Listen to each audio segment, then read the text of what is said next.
हमारा टॉपिक चल रहा था clubbing of income. Clubbing of income कह रहे हैं कि अगर अपन ने अब तक माइनर वाले सारे केस पढ़ लिए थे, ये फटाफट से एक द क्वेश्चन देख लो। लास्ट 3 क्लासेस में, क्लास 4 लास्ट 3 क्लासेस में आप काफी सेक्शन पढ़ चुके हैं। 64(1) ने माइनर वाला भी पढ़ा। एक क्वेश्चन देखना, इलस्ट्रेशन 8 क्या कहता है। मिस्टर ए के 3 बच्चे हैं, 3 बच्चे हैं, 2 तो जुड़वा लड़कियां हैं जो 12 साल की हैं, एक लड़का जो 16 साल का है, 3 बच्चे हैं माइनर। अब कह रहे हैं इंटरेस्ट की इनकम के बारे में देखो। कह रहे हैं interest income of twin daughter, twin लड़कियों की इनकम कितनी है, 2000 रुपए साल की और लड़के की 1200 रुपए। मिसिज ए ट्रांसफर करती हैं अपना फ्लैट माइनर लड़के को लव एंड अफेक्शन से। फ्लैट किराए पे चढ़ा हुआ है जिसका किराया 10,000 रुपए आता है। हाँ जी नवरत्न, इस किराए का क्या होगा। मां ने अपने बेटे को गिफ्ट कर दिया है, मिसिज ए ने अपने बेटे को फ्री में दे दिया ये फ्लैट जो किराए पे चढ़ा हुआ है लव एंड अफेक्शन में अपने बेटे को। बेटा माइनर है, डीम्ड ऑनर। इस फ्लैट की डीम्ड ऑनर कौन होगी, फ्लैट की डीम्ड ऑनर कौन होगी, मदर, एज पर सेक्शन 27। तो रेंट किसके हाथों में टैक्सेबल है, rent taxable in the hands of mother. Mother के लिए टैक्सेबल होगा। क्लबिंग होगी, नो क्लबिंग रिक्वायर्ड, कोई क्लबिंग नहीं। मदर की रेंट की इनकम कितनी होगी बोलो, कितना किराया आता है उसका, 10,000 रुपए महीना। 12 महीने का कितना आता है, 1,20। 30% क्या दे देना, स्टैच्यूटरी डिडक्शन। डिडक्शन स्टैच्यूटरी का सेक्शन कौन सा था कुणाल, स्टैच्यूटरी डिडक्शन का सेक्शन 24(1) कह लो या ए कह लो। यस 24 सेक्शन 1 और 2 में एग्जम्पशन थी। तो कितनी रुपया हाउस प्रॉपर्टी की इनकम आ गई, 84,000। हाँ जी 3200 रुपये माफ होगा, नहीं होता। क्यों, क्योंकि क्लबिंग ही नहीं हुई। ये तो डीम्ड ऑनर की वजह से मां पे टैक्स लग गया। ओके, कंप्यूट करो बच्चों की कमाई पेरेंट्स में जिसमें जुड़ेगी वो बताओ। अगर ये मानते हुए मिस्टर ए की टोटल इनकम क्या है, ज्यादा मिसिज ए से, ये इनकम जोड़े बिना, ठीक है। और ये भी एज्यूम कर लो, ये it is assumed that mister A and Mrs A opt for optional scheme. ये जम्पशन लगा रहा हूं क्योंकि अगर मैं न्यू रिजीम लगाऊंगा तो 1500 वाला रूल 1032 नहीं लगेगा। अब 2 बच्चों की इनकम कितनी कितनी है, एक की 2000, एक की 2000, एक की कितनी 1200। ये डॉटर, ये सन, ये माइनर है। माइनर की कौन सी इनकम है, इंटरेस्ट की इनकम, बिना मेहनत वाली। तो फादर में जुड़ी 3 बच्चों की इनकम, 1500 इसके माफ, 1500 इसके माफ, इसके 1200 के 1200 माफ, इसके 500, इसके 500, 1000 रुपए क्या हो गए, taxable for mister A. Father के लिए टैक्सेबल क्योंकि क्वेश्चन में लिखा है फादर की इनकम ज्यादा है। क्लियर। हाँ डीम्ड ऑनर में मदर मालिक बन गई, उस पे टैक्स मदर देगी, कोई शक नहीं है। तो 1000 रुपए टैक्सेबल कैसे होंगे पता लगा, टैक्सेबल होंगे मिस्टर ए के हाथों में 1000 रुपए। सेक्शन 27 के अकॉर्डिंग मिसिज ने घर ट्रांसफर किया था माइनर लड़के को लव एंड अफेक्शन में, तो मिसिज ही क्या मानी जाएगी, उसकी ऑनर। 84,000 रुपए इनकम टैक्सेबल होगी किसके हाथों में, मिसिज के लिए। मिसिज टैक्सेबल के हाथों में टैक्सेबल होगी। क्लबिंग की जरूरत नहीं होगी, इसलिए 1032 मिलेगा नहीं। 84 के 84,000 रुपए टैक्स कौन देगी, मिसिज। कोई 1032 का स्कोप नहीं, क्योंकि as there is no clubbing, clubbing हुई नहीं, 1500 रुपए वाली माफ का रूल लगेगा ही नहीं। वैसे भी अगर वही बच्चे की ऊपर इनकम जोड़ ली तो दो दो बार थोड़ी, सुनो, बच्चे की अगर ये क्लब होती तो भी 1500 ऊपर माफ कर तो दिए। एक बच्चे को 3 कमाइयां आई, एक मेहनत से 40,000 बच्चा देगा टैक्स, 2 कमाइयां, एक रेंट की और एक इंटरेस्ट की, 10,000 जोड़ लो 20,000, माफ होगा 1500। ये थोड़ी हर इनकम में से 1500, एक बच्चे का मैक्सिमम 1500 माफ होगा, ठीक है ना, जितनी जुड़ेगी 1500 माफ, जुड़े 1000 पे 1000 माफ, जुड़े 3 कमाइयां बच्चे की मिला के 1500 से ज्यादा पर बच्चा माफ नहीं है। चलें आगे, 64(2) सेक्शन पे आ गया हूं। क्या कहता है section 64(2)? Income of self acquired property converted to the property of HUF. किसी बंदे ने अपनी प्रॉपर्टी किसको दे दी? एचयूएफ को। 56(2)(10) लगेगा एचयूएफ पे।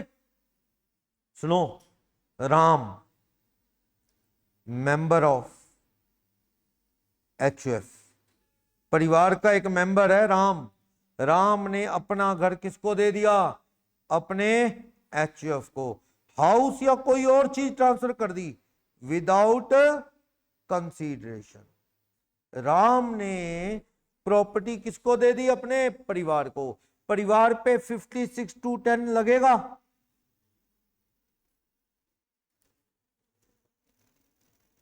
क्योंकि वो भी परिवार भी तो रिश्तेदारों का ग्रुप ही है, चाचा ताऊ सारे इकट्ठे हैं। अब उससे रेंट आया, rent to HUF on transferred property. Property पे एचयूएफ को रेंट आया ₹1,00,000 साल का, ये किसमें जा जुड़ेगा? To be clubbed, to be clubbed with member. ये मेंबर की इनकम में जोड़ दिया जाए, to be clubbed with the income of member. ₹1,00,000 Ram की इनकम में जोड़ दो, 30% क्या दे दो? स्टैच्यूटरी। 70,000 हाउस प्रॉपर्टी की इनकम किसकी आ गई? मेंबर की। यानी मेरा कहना यह है कि अगर कोई मेंबर एचयूएफ को प्रॉपर्टी दे देगा तो उसकी इनकम पे टैक्स वो मेंबर देगा, क्लबिंग के रूल लगेंगे, सेक्शन 64(2). क्लियर? क्लबिंग के रूल, कोई मेंबर पर्सनल प्रॉपर्टी एचयूएफ को देगा तो क्लबिंग के रूल लगेंगे, उस पे टैक्स किसकी इनकम में जोड़ा जाएगा?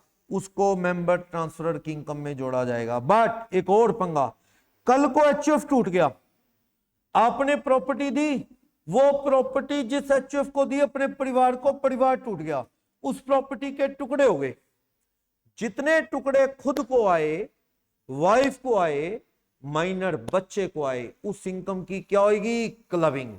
समझ रहे हो मैं क्या कह रहा हूं? सुनो, एक केस सुनना। अब राम ने 4 दुकानें, हाउस ट्रांसफर की जगह मैं कर देता हूं क्या?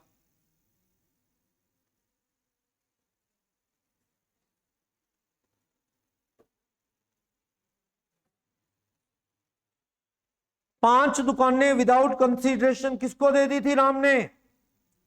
5 दुकानें राम ने किसको दे दी? अपने एचयूएफ को दे दी। सुनो ध्यान से, 5 दुकानें राम ने अपने परिवार को दे दी, 5 शॉप फ्री में। थोड़े दिन बाद एचयूएफ का क्या हो गया? On partition.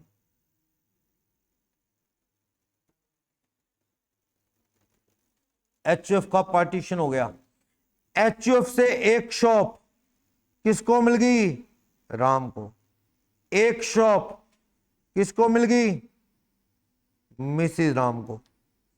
एक शॉप राम्स मेजर सन,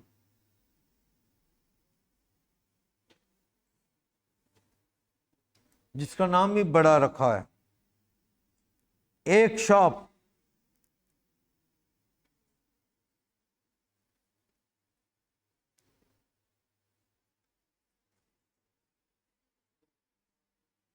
छोटे, एक बड़े बच्चे को और एक छोटे बच्चे को, एक माइनर है एक मेजर, 5 दुकानें दी। एक शॉप किसको गई?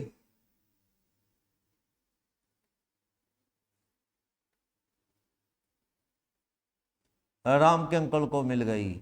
आप कहते बस परिवार में इतने लोग हैं, नहीं और भी हैं, बाकियों को कुछ और बट गया होगा, और भी प्रॉपर्टी बटी होगी, पर वो प्रॉपर्टी जो राम ने एचयूएफ को दी, वो प्रॉपर्टी एचयूएफ के पार्टीशन पे राम के परिवार को आई। परिवार में जो जो हिस्सा राम को खुद आया, राम के माइनर बच्चे को आया, राम की वाइफ को आया, उस पे आने वाली इनकम की क्या होगी? क्लबिंग। जो मेजर लड़के को आया उसकी कोई क्लबिंग नहीं। मैं कह रहा हूं हर दुकान का, कहता है रेंट ऑफ ईच शॉप, हर दुकान का किराया 40,000 है, 40,000 किराए पे चढ़ी हुई है हर एक दुकान, तो 40,000 रेंट इसको भी आया, 40,000 रेंट उस दुकान का इसको आएगा, 40 रेंट बड़े के हिस्से में आएगा, 40 रेंट छोटे के हिस्से में आएगा। ये वाला तो छोड़ दो, लड़का मेजर है, मेजर की इनकम फादर में नहीं जुड़ती, लेकिन राम की इनकम में क्या जुड़ेगा बोलो? खुद का ओन रेंट। कितने रुपए खुद का रेंट? 40। वाइफ के हिस्से में आया हुआ रेंट कितना? 40। माइनर सन के हिस्से में आया हुआ रेंट छोटे,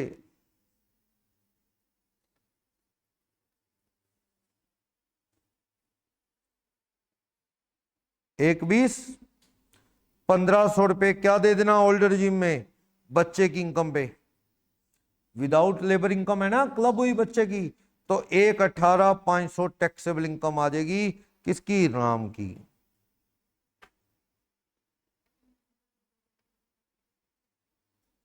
वो बात अलग है, आफ्टर कर देना 30% डिडक्शन, वो जो भी है रूल। मान लो ये नेट इनकम है 40,000, काट पीट के है, वो तो हो जाएगा, नहीं तो पहले काट लो 30%, फिर जोड़ लो, फिर 1,500 रुपए माफ कर देना, वो रूल सेम है। क्लियर?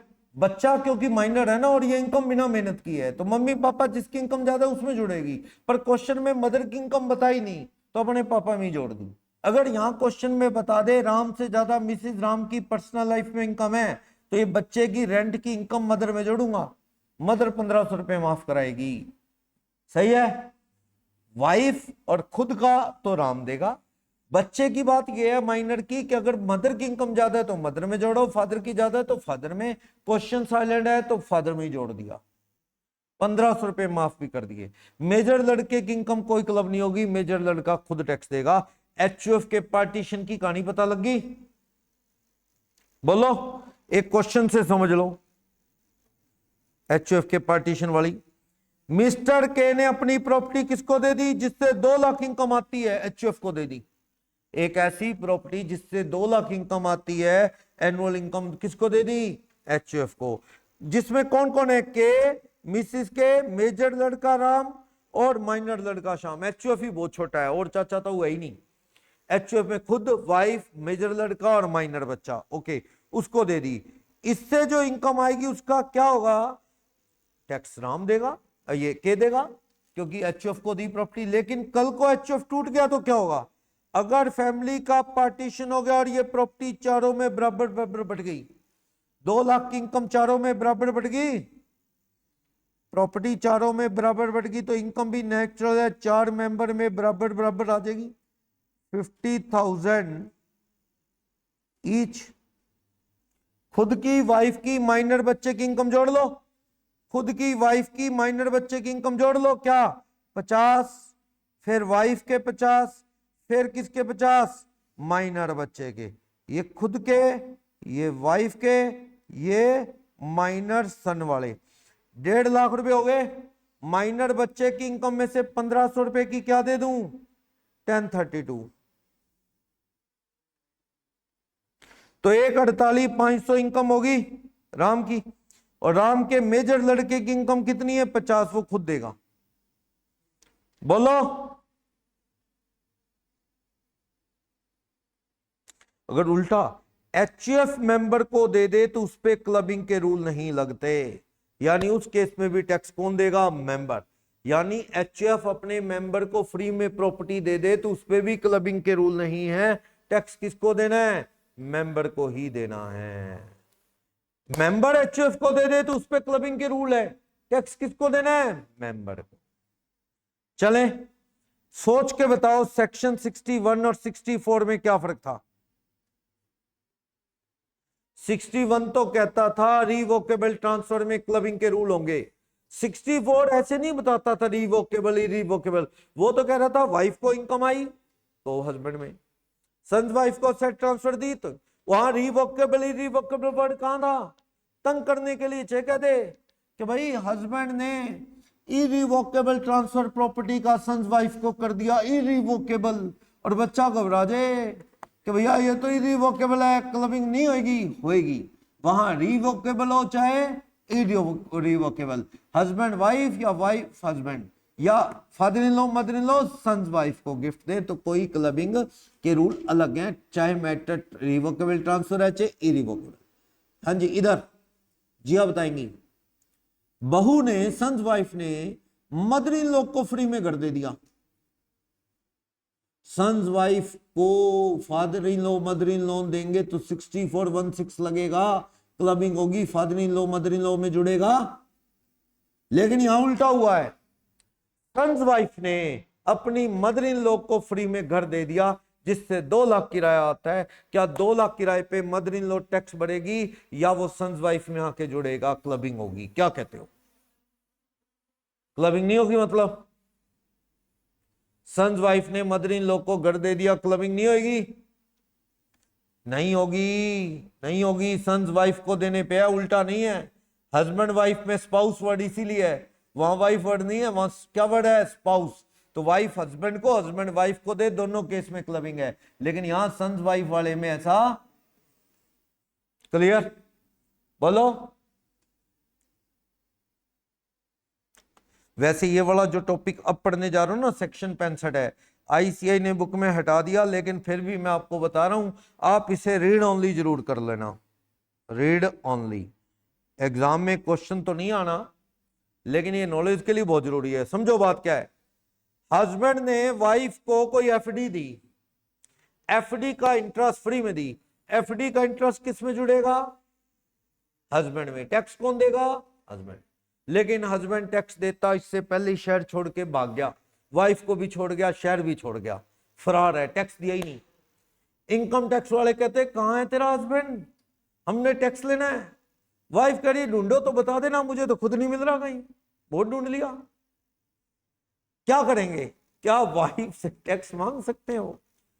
वाइफ को अगर इनकम टैक्स की नॉलेज है तो वाइफ को तंग नहीं कर सकते। वाइफ इनकम टैक्स वालों को कह रही है बार बार चक्कर मत मारो, मेरे से सिर्फ तुम उतना टैक्स ले सकते हो जो मुझे देना बनता है। इनकम टैक्स वाले पूछते हैं बहन जी कितना देना बनता है, ये तो बता दो। वो कहती है उतना जैसे सारी इनकम पे टैक्स हस्बैंड का बनता, इनटू में मेरे को जो इनकम मिली जो क्लब होनी है हस्बैंड में, उस पे कितना टैक्स बनता है, तुम मुझसे उससे ज्यादा नहीं ले सकते। यानी मुझसे प्रोपोर्शनेट एवरेज रेट से टैक्स ले सकते हो। टोटल इनकम पे टैक्स क्लबिंग के बाद इनटू में क्लब्ड इनकम, बस, उससे ज्यादा नहीं।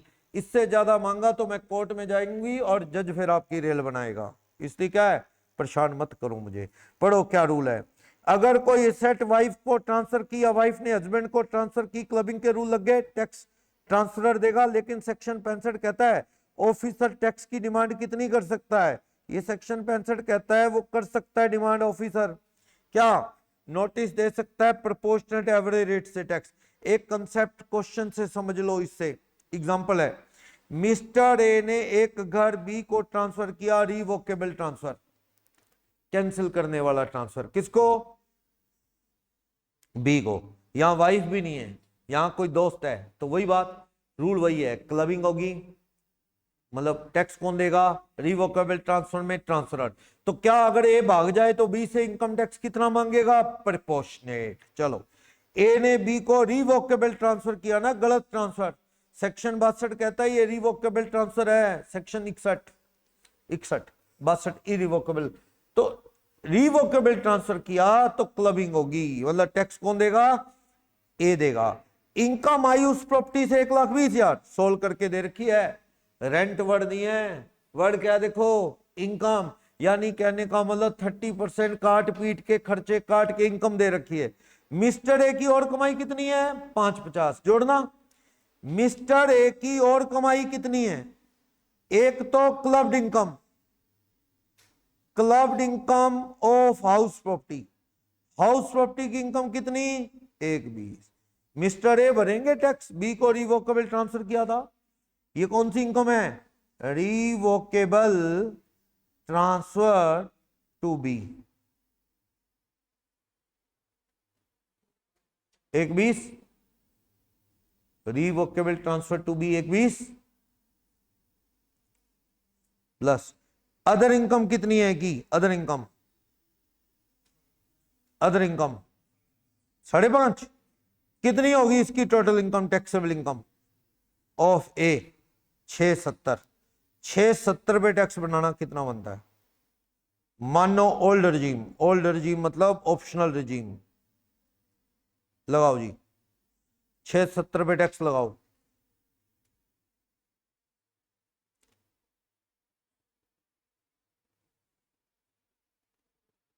लिखा है मिस्टर ए टैक्स किस में देता है, ऑप्शनल रिजीम में देता है, यानी ओल्ड रिजीम में। 5 लाख तक तो कितना हो गया, 12,500, ऊपर के 170 पे 20% 34, 12,500 और 34 कितना हो गया, 12,500 और 46,500, 4% एजुकेशन जोड़ लो, 46,500 प्लस 4% हेल्थ एंड एजुकेशन, 48,360 आ गया। फरार है ये, शहर में ढूंढे नहीं मिल रहा, ए शहर छोड़ के भाग गया, इनकम टैक्स ढूंढता फिर रहा है टैक्स लेने के लिए। तो maximum amount of tax can B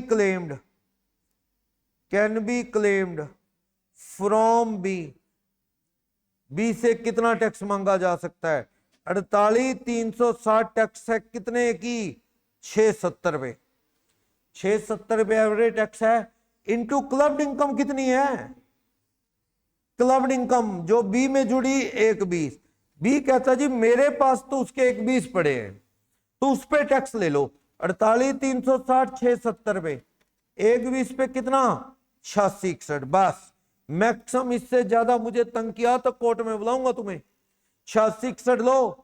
कहते क्यों, तेरे पास उसकी प्रॉपर्टी पड़ी है, तेरे पास उसकी इनकम पड़ी है, तो भैया सारा कुछ तुम्हारे नाम करा दूं क्या, मैक्सिमम है ये, मैक्सिमम 8661, क्लियर। इससे ज्यादा इनकम टैक्स नहीं मांग सकता मिस्टर बी से, ज्यादा मांगे तो ये हरासमेंट है और वो केस डाल देगा इनकम टैक्स वालों पे, इससे ज्यादा नहीं मांग सकते, सही है। Notes to the chapter, clubbing income की नहीं, क्लबिंग लॉस की भी होती है, पढ़ा बता चुका हूं। मान लो हाउस प्रॉपर्टी दी सन्स वाइफ को, उसमें लॉस आ गया उस प्रॉपर्टी में, तो क्लबिंग लॉस की भी होगी। हस्बैंड ने वाइफ को पैसा दिया, वाइफ ने 1 तारीख से पहले ही बिजनेस में लगा दिया, अब उस बिजनेस से जो प्रॉफिट आएंगे रेशो में बटेंगे, लॉस आएंगे वो भी रेशो में बटेंगे। वो हस्बैंड का हाउस प्रॉपर्टी का लॉस है तो लॉस, बिजनेस का लॉस है तो हस्बैंड का भी क्या रहेगा, बिजनेस का लॉस। क्लबिंग सिर्फ इनकम की नहीं, क्लबिंग लॉस की भी होती है, क्लियर। पहले इनकम सोल्व कर लो जिसको मिली है उसके हाथों में, जैसे रेंट आया वाइफ को या सन वाइफ को, पहले रेंट में से 30% काट लो, फिर जाके क्लबिंग कर दो, तो जिसमें जाके क्लब होगी हेड थोड़ी बदलेगा, उसके लिए भी क्या रहेगी, हाउस प्रॉपर्टी। हस्बैंड ने वाइफ को पैसा दिया, उसने एफडी करवा दी, तो वाइफ की अदर सोर्सेज जाके जुड़ेगी, हस्बैंड की भी तो क्या रहेगी, अदर सोर्सेज, हेड नहीं बदलेगा। नेक्स्ट, सुप्रीम कोर्ट ने जेएच गोटला के केस में क्या कहा, नॉलेज के लिए है, ये भी केस का नाम याद रखना जरूरी नहीं है। जेएच गोटला के केस में कहा क्लब इनकम का हेड नहीं बदलेगा। भाई हस्बैंड ने वाइफ को शेयर दिए, वाइफ ने शेयर महंगे बेच दिए, तो कैपिटल गेन ही रहेगा, short term long term, head का नाम नहीं बदलेगा। तो बच्चे को इनकम आ रही है रेंट की, तो पेरेंट्स की भी इनकम क्या होगी, रेंट की, हाउस प्रॉपर्टी। बच्चे की बिजनेस तो पेरेंट्स की भी बिजनेस, तो पेरेंट्स क्या उस इनकम में से सेट ऑफ भी कर सकते हैं? सुनो, मैं इसे कह रहा हूं, हस्बैंड ने वाइफ को पैसा दिया, वाइफ ने बिजनेस में लगाया साल के पहले दिन, तो उससे जो प्रोप्राइटर बिजनेस से वाइफ को इनकम आई वो हस्बैंड के हिस्से में मान लो 70 आ गई। पर्सनल लाइफ में हस्बैंड का बिजनेस लॉस में है 2 लाख, क्या उस 2 लाख के लॉस में 70,000 इनकम एडजस्ट हो जाएगी? हो जाएगी, क्योंकि हेड तो हस्बैंड के लिए भी कौन सा रहेगा? बिजनेस। हेड नहीं बदला ना, हेड सेम है, तो वो अपने लॉस काट पाएगा बिजनेस की इनकम से जो वाइफ की क्लब हुई। हाँ, हेड तो नहीं बदला, यानी पांचों हेड की इनकम आएगी, उसमें से डिडक्शन कट पाएंगी। हाँ भैया, क्लब इनकम सिंपल इनकम है, इंटरेस्ट की इनकम वाइफ को आई, पैसे हस्बैंड ने दिए थे, तो हस्बैंड के लिए भी वो अदर सोर्सेज है, उसमें से पांचों हेड के टोटल में से एक डिडक्शन का चैप्टर आने वाला है, जल्दी मिलेगी डिडक्शन, कौन रोकता है? लो डिडक्शन। सही है, बोलो यहां तक कोई डाउट? डीम्ड इनकम क्या है बाद में बात करते हैं, 1-2 क्वेश्चन देख लें। इलस्ट्रेशन 9 थोड़े टिपिकल क्वेश्चन में आता है। आओ इलस्ट्रेशन 9 क्या कहता है, page number 13, gross total income x और मिसिज एक्स की इनकम बतानी है, एक्स और मिसिज एक्स। एक्स और मिसिज एक्स पार्टनर एक फर्म में, उनका प्रॉफिट 18 और 10 है। एक्स और मिसिज एक्स एक फर्म में पार्टनर है, जहां से प्रॉफिट कितना आ रहा है? 18,000 और 10,000। तो फर्म के प्रॉफिट माफ तो होते हैं, जोड़ ना लेना इनकम में।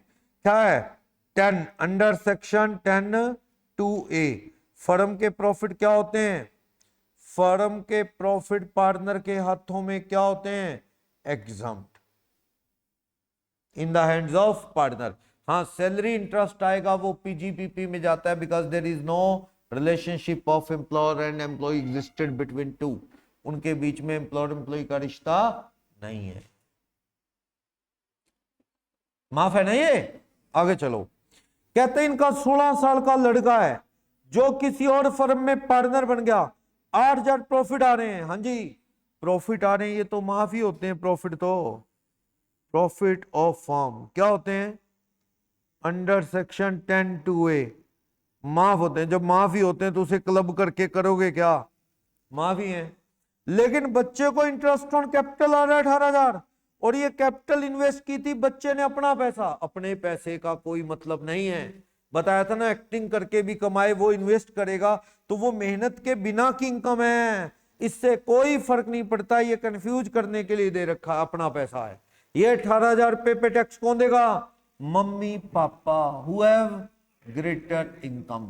पहले बच्चे की इनकम को रोक लो, पहले उसके मदर फादर की इनकम देखते हैं कितनी है, उसके अकॉर्डिंग जिसकी ज्यादा होगी उसमें जुड़ेगा। वेटिंग में रखो। नेक्स्ट, एक हाउस प्रॉपर्टी एक्स के नाम थी, प्रॉपर्टी एक्स के नाम थी, वाइफ को दे दी 1 दिसंबर को फॉर एडिक्वेट कंसीडरेशन।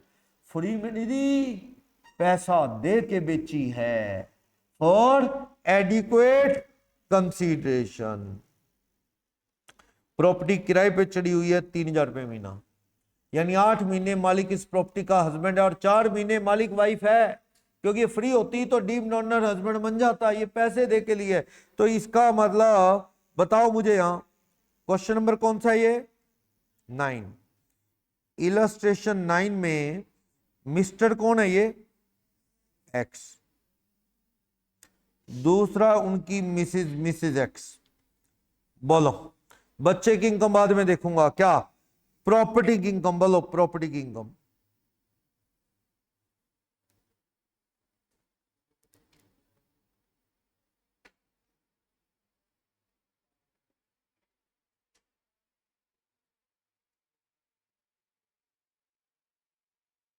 हाँ जी, प्रॉपर्टी की इनकम बोलो।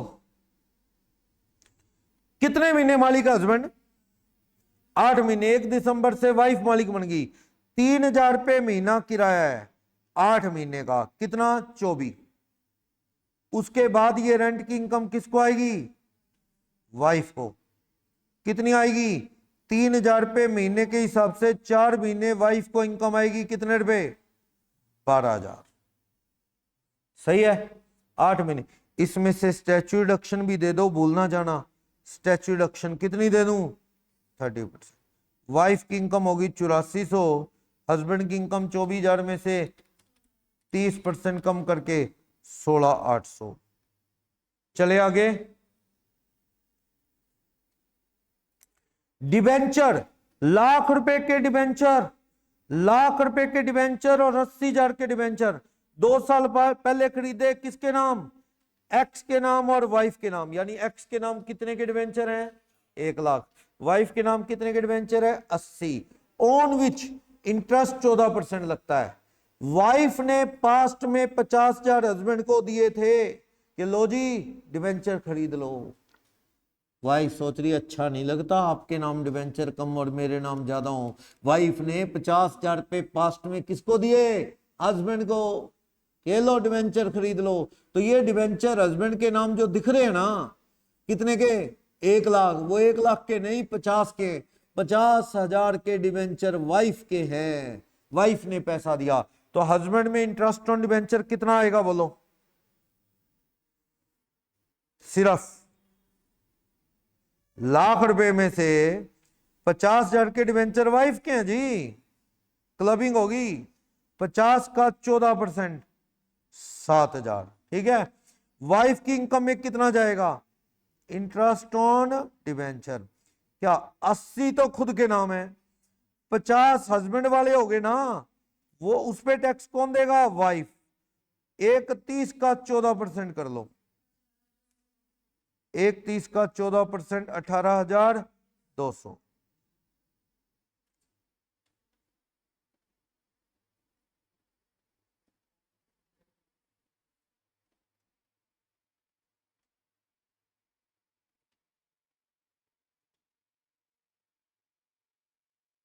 चलें आगे, आगे बढ़ो। एक्स ने 50,000 रुपए वाइफ को दिया, बड़े साल हो गए 26 साल, 1998 में फ्री में दिया विदाउट कंसीडरेशन। वाइफ ने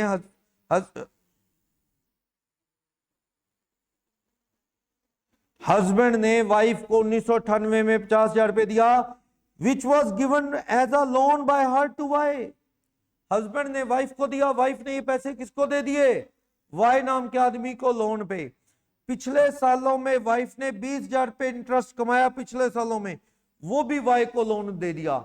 यानी हस्बैंड ने क्या किया, वाइफ को कितने पैसे दिए थे, हस्बैंड ने वाइफ को 50,000, वाइफ ने ये 50,000 रुपए किसको दे दिए, लोन टू वाई, वाई नाम के आदमी को। पास्ट का इंटरेस्ट, पास्ट का इंटरेस्ट 20,000 वाइफ की इनकम में आया, वो 20,000 भी loan as a loan to Y. यानी टोटल लोन कितने का हो गया वाई को, total loan to Y by wife 70,000 का हो गया, 50 हस्बैंड वाले 20 इंटरेस्ट। क्लबिंग किसकी होगी, 50,000 की हस्बैंड वाले पैसे हैं, 20 तो इंटरेस्ट पे, इंटरेस्ट उसकी क्लबिंग नहीं होती। इस 50,000 पे इंटरेस्ट आएगा, कितने परसेंट लोन है 10%। इस 50,000 रुपए पे जो इंटरेस्ट है उसकी क्लबिंग होगी, 20 वाले इंटरेस्ट पे इंटरेस्ट की नहीं। तो आप यहां पे लिखो interest on loan to Y 50,000, उस पे हस्बैंड टैक्स देगा 10%, कितना 5। लेकिन interest on interest from Y 20,000 के इंटरेस्ट पे जो इंटरेस्ट आएगा 2,000, उसकी कोई क्लबिंग नहीं, नो क्लबिंग। इस पे टैक्स कौन देगा, वाइफ खुद, कोई क्लबिंग नहीं। सही है, आगे चलो। एक्स ने 50,000 किसको दिए, एक ट्रस्ट को, जिसकी इनकम ब्याज की 7,500, जिसमें से 5,000 तो किसके फायदे में काम आनी चाहिए, सन्स वाइफ, 2,500 किसके फायदे में काम आनी चाहिए, ग्रैंड सन। ट्रस्ट को दिए 7,500 इनकम आती है, किसको आती है, सन्स वाइफ। इस पे तो कौन सा सेक्शन लग जाएगा, सन्स वाइफ पे तो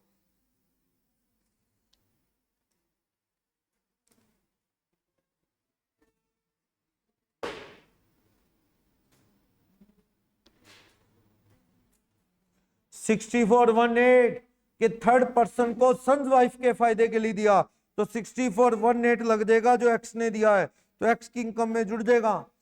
interest from trust to sons wife under section 6418।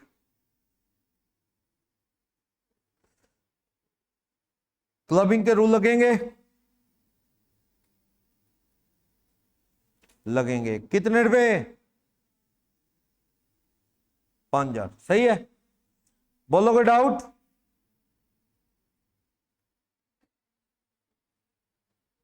सही है, बोलो। लेकिन 2500 किसे जा रहा है? 2500 जा रहा है इसके पोते को। याद रखना 6417 और 6418 बात करता है थर्ड पर्सन को देना for the benefit of wife और सन्स वाइफ। ये तो किसके फायदे के लिए जा रहा है? ग्रैंडसन। बच्चे को 2500 इनकम आ रही है, 2500 income to grandson to be clubbed.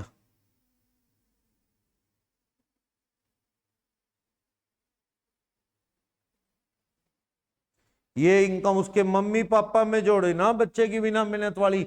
दादा दादी में नहीं थोड़ी जोड़ेंगे, मम्मी पापा में इनकम जुड़ती है, ना कि ग्रैंडफादर ग्रैंड मदर में, समझे ना। चाचा ताऊ में, मम्मी पापा में पोता है ये, तो इसकी इनकम इसके मम्मी पापा में जुड़ेगी बिना मेहनत की। मिस्टर एक्स तो दादाजी हो गए, उनमें नहीं जुड़ेगी। टोटल करो इनकी अदर इनकम कितनी कितनी है? 16,800, 7,000, 5,000, 5,000, 33,800। आगे चलो, 8400, 18,200, 2,000।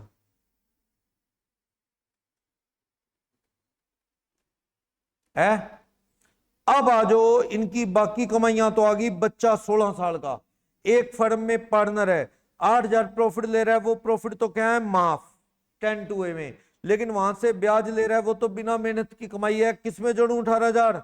मम्मी पापा जिसकी इनकम ज्यादा है। तो माइनर को क्या रहा है?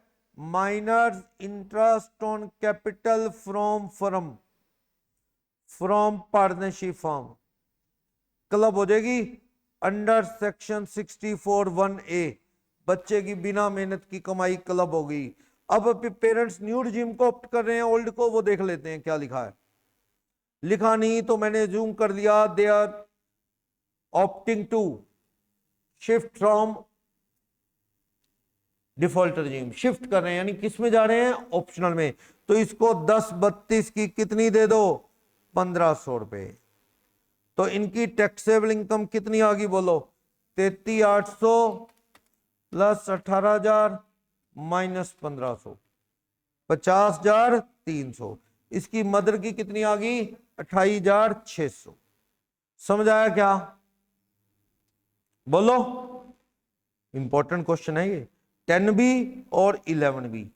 11 बताना फटाफट से। 11 इसको करके काफी बातें क्लियर हो जाएंगी। Following are the detail of X and family, और इन्होंने फैसला किया है ये are opting for shifting out of default regime. ये डिफॉल्ट रिजीम को छोड़ के जा रहे हैं, यानी क्या ऑप्ट कर रहे हैं? Optional. X, Mrs X, minor son, इनकी इनकम बतानी है। तो कॉलम बना लूं। क्वेश्चन नंबर इलस्ट्रेशन 11, किस किस का कॉलम बना लूं? एक्स का, मिसिज एक्स का, माइनर सन का। इनकी इनकम के कॉलम बना लो। लो जी शुरू करो एक एक करके। फर्स्ट, चाइल्ड आर्टिस्ट है, बच्चा कलाकार है, आर्टिस्ट है, तो क्या होगा? आर्टिस्ट है, उसकी इनकम एक्टिंग उक्टिंग की, आर्टिस्ट है, कितना? कोई क्लबिंग होगी ना। आगे चलो। बिजनेस में घाटा खाए बैठे हैं मिस्टर एक्स। पीजीबीपी में क्या गया इनको? Loss, 40,000 loss. सैलरी मिल रही है एक्स लिमिटेड से मिसिज को 80,000, सैलरी मिल रही है मिसिज को एक्स लिमिटेड से 80। मिस्टर एक्स के पास कितने शेयर है इस कंपनी में? 25%। 80,000 पे ग्रोस सैलरी मिल रही है मिसिज को। क्या मिसिज के पास क्वालिफिकेशन है वो तो बताओ। अगर क्वालिफिकेशन है तो कोई क्लबिंग नहीं, अगर क्वालिफिकेशन नहीं है तो क्लबिंग होगी। सेक्शन 64(1)(2 नीचे नोट है, कह रहा है मिसिज एक्स के पास बीकॉम की डिग्री है और वो एज अकाउंटेंट काम करती है। बीकॉम वाला अकाउंटेंट तो बन ही जाएगा, बीकॉम वाला अकाउंटेंट तो बन ही सकता है। ये मेहनत की कमाई है। थर्ड में वाइफ की क्या है? मेहनत की कमाई। Salary from x limited with personal exertion. Qualification है उसके पास अकाउंटेंट 80, उसमें स्टैंडर्ड डिडक्शन दे दोगे कितनी? 50। इनकम कितनी रहेगी वाइफ की? 30। 30,000 पे वाइफ में ही जुड़ेंगे क्योंकि उसके पास क्वालिफिकेशन है, डिग्री है, कोई क्लबिंग नहीं होगी। समझ गए? बोलो, कोई क्लबिंग नहीं होगी। She is qualified for doing job. 64(1)(2) not applied. समझ गए? आगे चलो। आगे कह रहे हैं प्रॉफिट का शेयर। एक फर्म है, फर्म का नाम क्या है? एबी। फर्म के प्रॉफिट का तो कुछ करते ही नहीं, क्योंकि वो तो क्या है, 10(2)(a) में क्या होते हैं? माफ। वो तो बात ठीक है, 10(2)(a) में फायदा नुकसान बेकार है, एग्जम्प्ट है। प्रॉफिट आए लॉस आए यूजलेस, वो तो बात ठीक है। लेकिन ये पॉइंट ये हिंट तो दे रहा है 40% का मालिक और इसका बच्चा 10% का, यानी हस्बैंड का कितना कंट्रोल है इस फर्म में? आधा। 20% काफी था। इस फर्म में वाइफ को कमीशन आ रहा है 20,000। पंगा ये है, इस पार्टनरशिप फर्म एबी में वाइफ को क्या रहा है? कमीशन, जिसमें हस्बैंड का शेयर कितना है? 40 और बच्चे का मिला के 50। 20 ही काफी था। हस्बैंड का एक फर्म में सब्सटेंशियल इंटरेस्ट है, वहां से वाइफ को क्या आ रही है? तो मिसिज वाई वहां पे काम नहीं करती कोई। क्या कह रहा है? Mrs x doesn't render any service. Mrs x कोई सर्विस नहीं देती। नहीं देती तो कोई सर्विस नहीं देती मिसिज तो भैया वहां पे हस्बैंड का प्रेशर ही काम कर रहा है। मतलब इस कमीशन पे टैक्स कौन देगा? Commission from AB and company without skill qualification. कितना जुड़ेगा कमीशन? 20। कौन टैक्स देगा इस पे? हस्बैंड। सही है। बच्चे की इनकम पे 10-32 है, वाइफ वाली पे नहीं। चलो, इंटरेस्ट हस्बैंड को खुद इंटरेस्ट कितना आ रहा है? 8। खुद का इंटरेस्ट हस्बैंड का कितना है?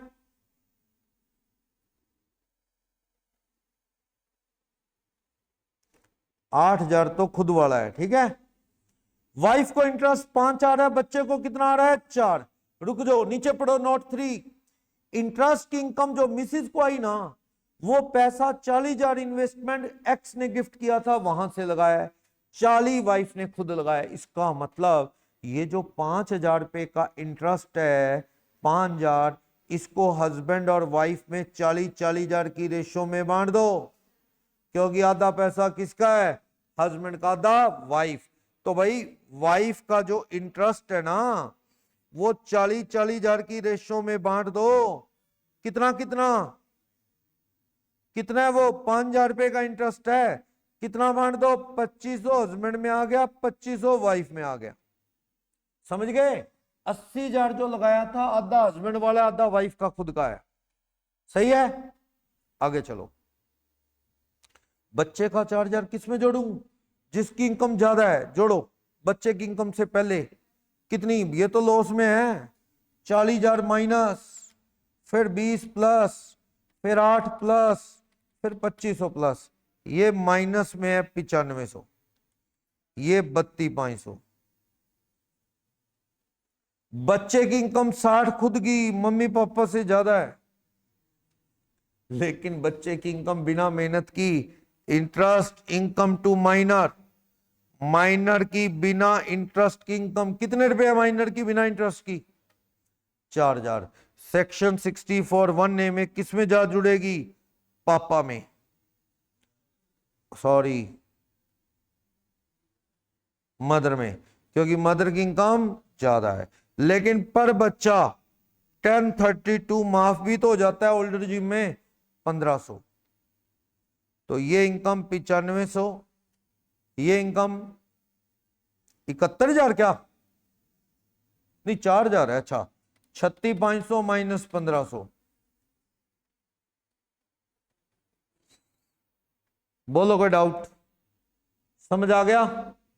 पढ़ लोगे? आगे जो क्वेश्चन है जितने ज्यादा से ज्यादा पढ़े जाएं, पढ़ने की कोशिश करो, बड़े क्वेश्चन है। चैप्टर तो हो गया, बस क्वेश्चन रह गए पीछे प्रैक्टिस के लिए थोड़े बहुत। करते हैं अपन कल, हो जाएगा। बोलो कोई डाउट?